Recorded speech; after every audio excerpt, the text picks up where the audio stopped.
anao ny fokoany i Jesosio de ho eo anilana iondanamina na di ratsy aza ao Jeso no ny otako aza ty ampopoana ity foko mahantra de hiantso anao ny fokoany i Jesosio de ho eo anilana iondanamina na di ratsy aza ao Jeso no ny otako aza ty ampopoana ity foko mahantra azelazelaza fa mahantra ao Jesosio eo anilana no masitrako azelazelaza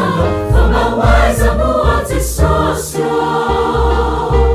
ratsy eliana azilaozanao a ity foko aneka tsy mba manana say mba iateherana afatsy anao Jesosio azelazelaza fa mahantra ao Jesosio eo anilana no masitrako azelazelaza fa mawaiza mo ao Jesosio ratsy eliana azilaozanao a ity foko aneka tsy mba manana say mba iateherana afatsy anao Jesosio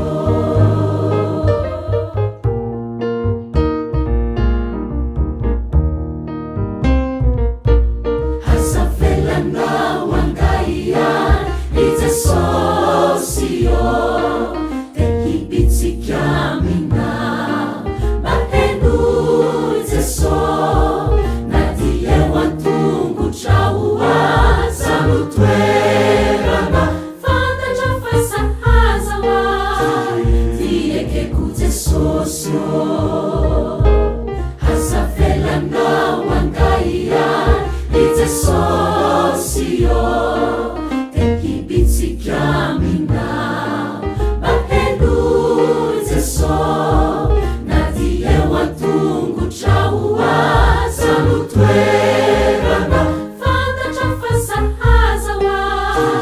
ty ekeko Jesosio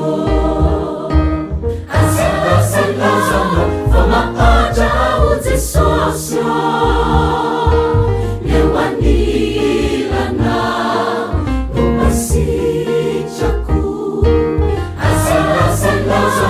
fa mawaiza mo ao Jesosio ratsy eliana azilaozanao a ity foko aneka tsy mba manana say mba iateherana afatsy anao Jesosio